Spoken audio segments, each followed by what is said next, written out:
Mesdames et messieurs, bonjour. Soyez les bienvenus pour cette nouvelle édition de notre journal des 15h au sommaire de l'actualité.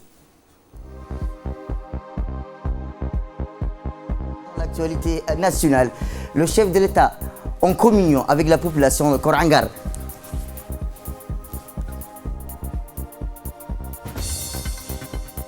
Et toujours dans l'actualité nationale, journée de sensibilisation sur la prévention du coronavirus.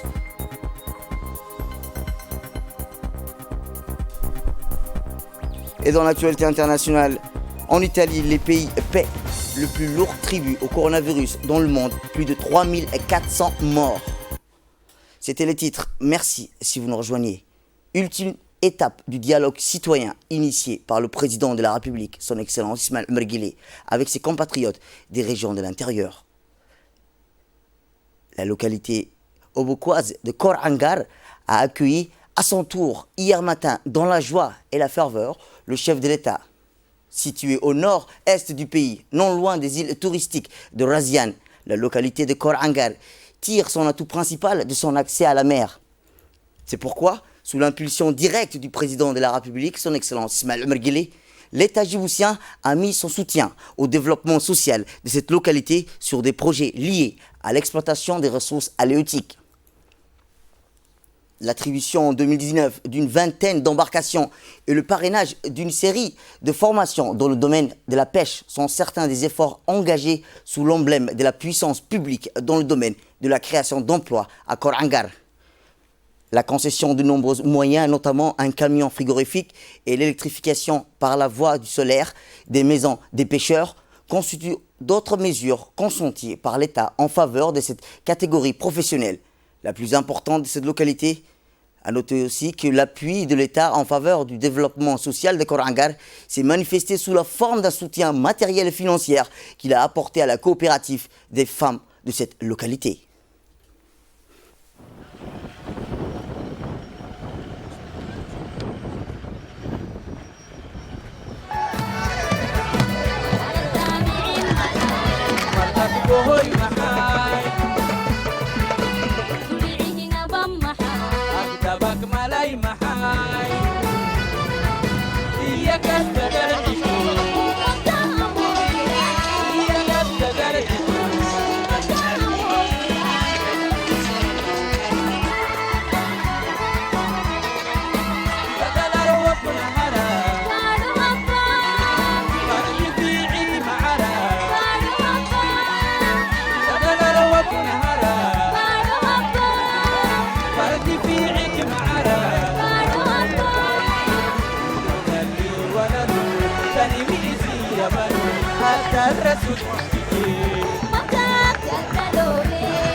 Korangar signe la fin d'un long périple du chef de l'État qui aura sillonné l'ensemble des régions de l'intérieur du pays dans le double objectif d'évaluer la portée de l'action entérinée sous son leadership politique et d'enregistrer les aspirations et besoins concrets de ses compatriotes en vue de l'adoption des décisions pragmatiques qui s'inscrivent dans le droit fil de l'expérience directe et du regroupement opéré sur le terrain. Après l'accueil populaire d'hier matin à Korangar, le président Guelleh, entouré du Premier ministre, M. Abdelkader Kamel Mohamed, et des autorités locales, a eu des échanges et concertations sur la situation et les conditions de vie, les besoins de la population de Korangar.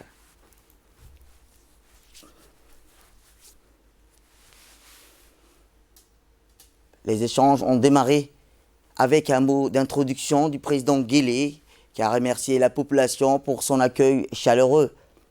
Notre tournée, a-t-il dit, à Korangar, la dernière dans les régions, est d'une importance capitale pour nous, a-t-il dit, avec des rencontres et d'échanges avec tous les acteurs de la société civile de Korangar, les jeunes, les hommes et les sages. Nous voulons que vous partagiez avec nous vos satisfactions, mais aussi vos besoins. La sous-préfecture de Korangar a la particularité d'être riche en richesses halieutiques et des potentialités touristiques, avec des sites et des plongées magnifiques, très attractifs pour les touristes. Déjà, des promoteurs chinois ont lancé un projet touristique à Raziane et j'ai la ferme conviction, a-t-il dit le président, que cela va profiter à la population de la sous-préfecture. Il a exhorté à accompagner les projets de développement en accueillant les initiatives dont les investisseurs et la concrétisation des projets en cours aura un impact positif sur le développement de Korangar. oo haddii kelidiin halkan joogi maysaan waa laydin iman doonaa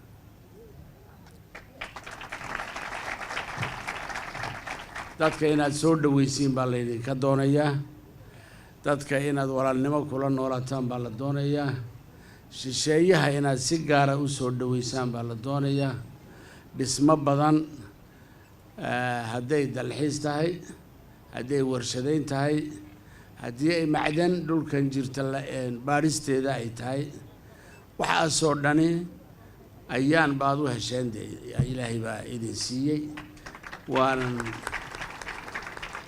waanan ka soo shaqaynay haddee dheeftiisii unbaa hadhay faa'iidadiisii unbaa hadhay haddeetole ka faa'iidaysigiisii in sha allahu tacaala marka dambe aan soo noqono haddii mar kale jiro hadduu alla og yahay weji kale iyaa dhulkan loogu iman doona. Après le mot d'introduction, la parole a été donnée à la population. Le constat de la population de Korangar était explicite et bien détaillé.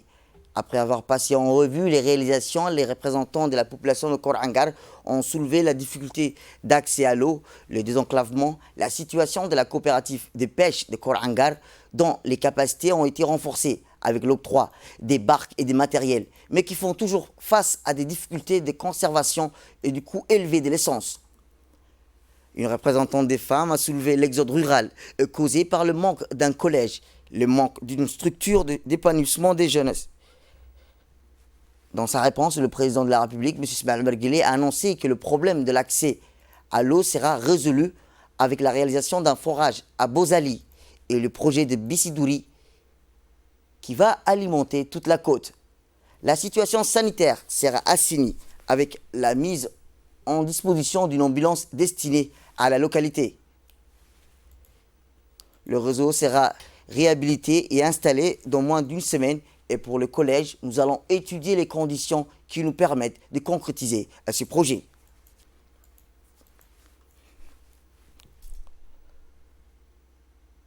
kalluunka ee waddanka oo dhan annagaa khasraaniinad tirada loo baahan yahay in college la dhigo ama école fondamentaalka la buuxiyo tiradaas maan eeganay laakiin bilqasab bay tahay haddii kale waad guuraysaan ama carruurtii waad kelidood diraysaan iyagoona weli qaangaadhin iyagoo oo u baahan aabbahood iyo hooyadood u baahan xaafad kale ayay ku noqonayaan marti taasina mustaqbalkiisii way joojinaysaa haddii kale waad la guuriyo halkaa baad la tagi maaha kuwii kalena waad ka tagi hadday ka yaryar yihiin waa mushkilad weyn weeye aad baan u fahamsanahay tirada isla helno sediseguna de waa inagu badii baabad la haysatiin ood u dambaalanaysiin sheekh aywaay sedisena waa loo baahan yahay. Dans la deuxième partie, des échanges entre le président de la République et la population de Korangar, dans la région de Bok, hier matin, plusieurs questions sociales ont été soulevées. De ressortants de Korangar, d'une petite fille de 3 ans malade qui nécessite des soins et une prise en charge de la famille. Nomade, en majorité, la population a sollicité un renforcement des capacités de l'antenne vétérinaire pour les soins des bétails du secteur. Dans sa réponse, le président de la République a promis d'étudier le cas de licenciement abusif et de prendre en charge certains cas. Quant à la petite fille malade, des soins lui seront prodigués et trouver un emploi dans le secteur de Korangar. La sous-préfecture de Korangar, la fin d'un long périple du chef de l'État dans la région de l'intérieur qui permet d'évaluer l'impact des projets de développement, d'écouter les doléances nouvelles et les aspirations et besoins concrets en vue d'apporter des concrétisations pragmatiques. magaciisa iyo waxa u dhiibaa prefega aan soo baadhnay adigu dee diyaarada ugu soo qaado si xooluhu way dhammaanayaan intaa ma sugi karayaan ku sii gaadhaan ay ku sii gaadhaan wala waa sida lagu sheegay oo raggu waa dawlad weyn oo khatar weyn anaa bixinaya intaas balay ma jirto anaa ku sii. Après avoir clôturé la séance d'échange avec les représentants de la population de Kor Angar, le président a clôturé la réunion en indiquant que nous avons fait un large tour d'horizon sur l'impact des réalisations socio-développement de Kor Angar, les nouvelles doléances de la population dont certains ont solutionné sur place des instructions ont été données pour satisfaire la population de Kor Angar. Nous avons tenu cette séance de Kor Angar comme dans les autres régions dans l'objectif d'améliorer les conditions de vie de nos concitoyens, a conclu le président. Comme d'habitude, la séance de rencontre a été clôturée par le dua d'un sage de Kor Angar. اللهم اني اسالك خير هذه اللهم يا رب الهدي عافيه الهدي يا رب الهدي يا اللي كاه يا اللي كاه يا اللي كاه يا اللي قبر ما اي هاي يا اللي قبر ما اي هاي اللهم يا رب وقل يا رب وقل يا رب يا الله يا الله اللهم انت ربي لا اله الا انت خلقتني وانا عبدك ولا على عهدك وعهدك ما استطعت اعوذ بكل شر ما صنعته ابو لك بنعمتك علي وابو بذنبي فانه لا يغفر الذنوب الا انت اللهم صل على سيدنا محمد. Eh bien, concernant la mise en quarantaine préventive de 3 personnes annoncée hier, le secrétaire général du ministre de la Santé a tenu un point de presse qui sera tenu chaque jour en fonction de l'évolution de la situation. Voici ses propos. Comme compromis par le ministère de la Santé, le point de presse sera tenu chaque jour en fonction de l'évolution de la situation de Covid-19. Le site de quarantaine de Bouffar compte actuellement 3 personnes qui feront l'objet des tests en fin de journée. Concernant les personnes admises hier à l'hôpital Bouffar, c'est-à-dire le 19 mars 2020, les résultats des tests de dépistage de Covid-19 sont tous négatifs. Aussi, à l'heure actuelle, aucun cas confirmé de Covid-19 n'est présent sur le territoire national. Le ministère de la Santé ne ménage aucun effort pour la détection des cas suspects de Covid-19 et se prépare pour la prise en charge de tout éventuel cas de Covid-19 à Djibouti, afin de renforcer le dispositif de précaution et de prévention. Le gouvernement a pris des mesures supplémentaires: fermeture des établissements scolaires, interdiction des activités sportives collectives. Il est également conseillé, par mesure de précaution, d'éviter tout rassemblement. Le ministère de la Santé réitère le suivi strict des recommandations sanitaires et mesures barrières. Il est demandé à la population de suivre les consignes du ministère de la Santé. Je vous remercie. Pour plus d'informations sur la situation, avec nous sur ce plateau, Ahmed Hamad. Bonjour Ahmed. Bonjour Samatar. Et où on est avec les différentes mesures de prévention mises en place par notre gouvernement et quelle est la situation actuelle dans le pays? Eh bien, Samatar, donc, face au ravage du Covid-19 de par le monde et son apparition dans la région, notamment dans les pays riverains de quelques cas, le président de la République, Ismaël Omar Guelleh, face à ce danger potentiel, est monté au créneau et a pris les mesures de fermeture des liaisons aériennes internationales avec toutes les conséquences économiques que cela entraîne pour les hôtels notamment, mais aussi pour l'ensemble de la chaîne économique nationale. Le président a d'autre part donc consenti la somme d'1,5 milliard de nos francs, ce qui est sans précédent pour la commande de matériel au profit donc de la santé publique en prévention bien sûr d'une éventuelle apparition du coronavirus dans notre pays. L'avancée des vacances semestrielles ainsi que d'autres mesures préventives ont été prises alors qu'aucun cas de Covid-19 n'est enregistré à ce jour parmi la population djiboutienne. Le chef de l'État a également réussi à ménager son emploi du temps pour tenir le 17 mars dernier, entre deux étapes de sa tournée dans les régions, un conseil d'urgence sur les mesures préventives liées au coronavirus. L'objectif, Samatar, de toutes ces mesures étant de protéger la population djiboutienne face au risque d'introduction de cette pandémie sur le territoire national. Ainsi, donc, je le répète, alors même que toujours officiellement, aucun cas de Covid-19 n'a été détecté à Djibouti, le président de la République a adopté un plan de riposte dans cette éventualité et a même tenu à donner l'exemple du lavage des mains avant tout autre chef d'État africain. Il s'agit là d'une politique responsable, d'un chef d'État responsable qui tient ses engagements vis-à-vis du peuple, même en cas de crise mondiale généralisée. Alors même que le chef de l'État, Samatar, se dévoue dans cette manœuvre, certains sèment la cacophonie pour se contredire, alors que d'autres vont encore plus loin dans cette pandémie de fake news ou de fausses informations pour semer la panique parmi la population dans les réseaux sociaux pour annoncer que le Covid-19 est bel et bien présent à Djibouti et que le gouvernement était en train de masquer la vérité. Quelle politique gouvernementale responsable aurait intérêt à masquer la vérité, ce qui entraînerait tout naturellement une propagation du virus parmi la population et nous emmènerait droit vers une catastrophe? C'est peut-être leurs objectifs inavoués de voir sombrer Djibouti dans le chaos le plus total devant cette pandémie et pour crier victoire. Ce genre de prévision, Samatar, macabre, ne date pas d'hier dans le paysage médiatique hexagonal puisqu'il a vu le jour en 1977 à la naissance du nouvel État pour prédire que sa durée de vie était éphémère. Tout ceci donc fait partie de la méconnaissance de Djibouti, des Djiboutiens et de leurs dirigeants politiques et surtout de leur volonté commune d'aller de l'avant, quels que soient les obstacles et les difficultés. Et c'est dans ces mêmes conditions de solidarité qu'ils ont bâti cet État qu'ils vont demeurer et pérenniser avec l'assistance bien sûr du tout-puissant. Eh bien, Ahmed, je suis d'accord avec vous et votre éditorialiste, en l'occurrence le responsable du service d'information de la RTD. Mais Ahmed, qu'en est-il concrètement de la situation sur le terrain? Eh bien, sur le terrain, Samatar, au ministère de la Santé notamment, on est à pied d'œuvre, 24 heures sur 24, pour suivre en temps réel l'évolution de la situation régionale et mondiale. Le ministre en personne s'est engagé à informer la population à chaque fois que cela sera nécessaire, si ce n'est pas au quotidien.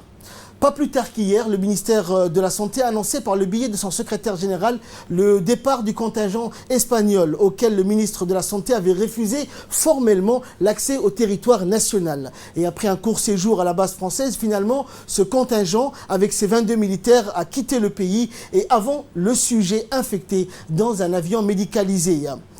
Et ceci étant pour la santé Samatar, sur le plan médiatique, la radiodiffusion-télévision de Djibouti se prépare également à un vaste programme de télé-enseignement au profit des écoliers et collégiens. Une commission spéciale a été désignée à cet effet. Il s'agit de consignes émanant du ministère de la Communication en étroite collaboration avec les ministères de l'Éducation nationale et de la Santé pour tout ce qui relève donc de la communication. Et même durant ces 3 jours de week-end prolongé Samatar, la RTD laisse ouvert ses studios au profit du ministère de la Santé afin de tenir informé, mais aussi de sensibiliser la population par l'intervention de médecins et infectiologues dans cette communication sur la prévention. Et enfin, aujourd'hui donc, il s'est tenu la prière du vendredi, certainement la dernière durant cette période de prévention, toujours pour pallier au risque d'apparition du coronavirus. Certains pays musulmans, dont l'Arabie Saoudite, ont déjà pris des mesures concernant les rassemblements dans les lieux de prière.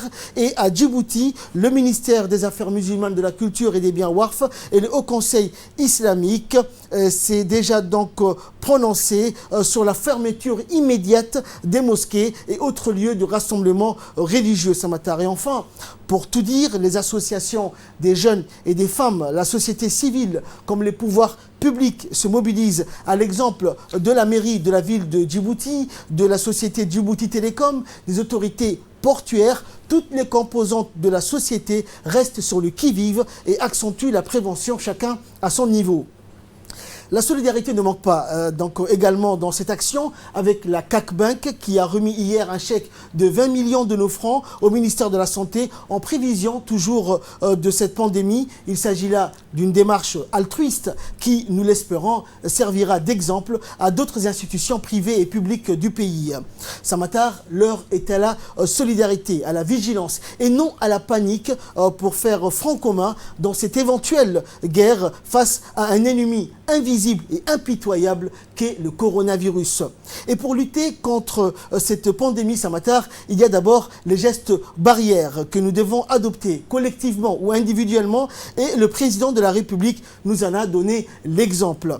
Je le répète, il s'agit donc, Samatar, de se laver les mains avec du savon ou de préférence avec une solution hydroalcoolique pendant 20 ou 30 secondes, Samatar. Tousser donc dans un Kleenex ou dans votre coude et respecter également la distance d'1,5 mètre et se saluer sans se serrer les mains. Et enfin, donc, éviter tous les lieux de rassemblement au Samatar, comme l'a dit le chef de l'État, ce qui est préconisé également par les autorités scientifiques, Samatar. Je le répète encore une fois, nous sommes dans la phase de prévention, le Covid-19 n'étant pas recensé à Djibouti jusqu'à l'heure où je vous parle. Eh bien, merci Ahmed. Le geste qui peut nous sauver aussi, c'est le gel alcoolisé. Autre actualité nationale, depuis l'annonce du coronavirus ou Covid-19 dans le monde, le pays du monde où chacun a pris des mesures de prévention et de protection pour protéger les populations contre ce virus, et à l'instar des pays du monde entier, la République de Djibouti a aussi pris des mesures de précaution, de prévention et de protection pour mettre à l'abri sur sa population contre ce virus. Et c'est dans cette optique que la mairie de Djibouti-Ville a entrepris une vaste opération de sensibilisation sur l'hygiène pour protéger la population contre ce virus qui fait des ravages dans le monde entier. C'est dans ce cadre que sur l'ensemble de la capitale, que la mairie de Djibouti-Ville a déposé de l'eau pour se laver fréquemment les mains avec une solution hydroalcoolique ou l'eau ou bien du savon. Cette action a été entreprise dans les communes de Djibouti-Ville, à savoir la commune de Balbala, dans le parc à bétail, la place Mahat Senit, et dans la commune de Boulaos, la place Mohamed Harbi. Cette action de grande envergure initiée par la mairie de Djibouti-Ville vise à protéger la population et s'y laver les mains avec une solution hydroalcoolique où l'eau et au savon tuent le virus s'il est présent sur les mains. Les travaux de mise en place des différentes et des sensibilisations ont été supervisés par la maire de Djibouti-Ville, Mme Fatouma Awal Ousmane, qui a sollicité à l'ensemble de la population de redoubler la vigilance et surtout d'utiliser les mesures de protection pour lutter ensemble contre ce fléau.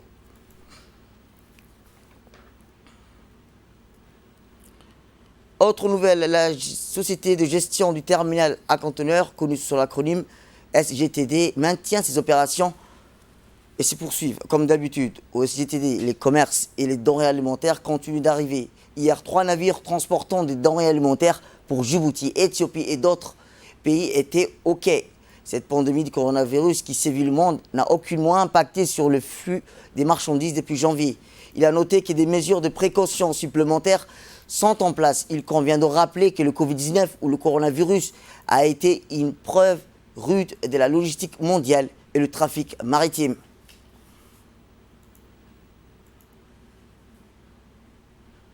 Par rapport à cette pandémie qui vient de se déclarer au niveau mondial, ici on voudrait témoigner et appuyer les dires du gouvernement comme quoi la circulation des marchandises n'est pas impactée. Au contraire, depuis janvier à février, on enregistre une augmentation de 11% du volume. On espère que le volume de 2019 sera maintenu pour 2020. Et donc on n'espère pas aussi accuser une baisse du volume. Donc on aimerait rassurer notre population. Comme quoi il n'y aura pas, on ne prévoit pas une baisse, une pénurie des denrées alimentaires. Djibouti Télécom a tenu un atelier de sensibilisation sur le coronavirus pour ses cadres et ses employés au Palais du Peuple hier dans la matinée. Une présentation que le directeur général lui a procédé, une initiative qui traduit toute l'importance. Le directeur général a présenté plusieurs initiatives, notamment un plan de continuité qui s'est défini comme la capacité à poursuivre la fourniture des produits ou les prestations des services et des niveaux acceptables après un incident perturbateur. Le deuxième point a été celui de collaborer avec le gouvernement en termes de prévention et des mesures préconisées et les actions qui seront mises en fonction éventuelle de cas.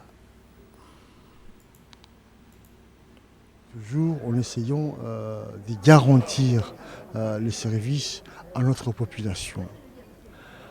Le dernier point qu'on a abordé ensemble, c'est comment assister les autorités gouvernementales, l'administration et l'État. Comment Djibouti Telecom peut accompagner l'État et la population dans cette crise. Et je pense que les employés et les cadres ont tous pris conscience justement donc, des dangers. On se prépare. Mieux vaut tard que jamais. Il faut d'abord bien s'y préparer. Et après, nous serons à l'écoute des instructions du gouvernement si jamais il y a donc le déclenchement de la phase 1 ou la phase 2 de la pandémie du coronavirus. Actualité internationale. Et concernant le coronavirus, le gouvernement fédéral du Nigeria a annoncé mercredi qu'il interdirait les voyageurs de 13 pays afin de contrôler la pandémie du coronavirus.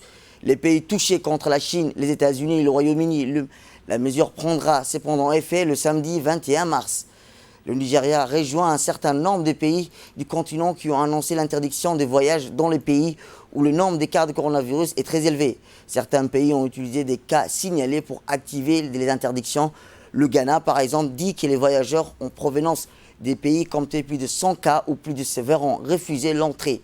Le Nigeria compte actuellement 3 cas confirmés, dont l'un a été libéré après rétablissement.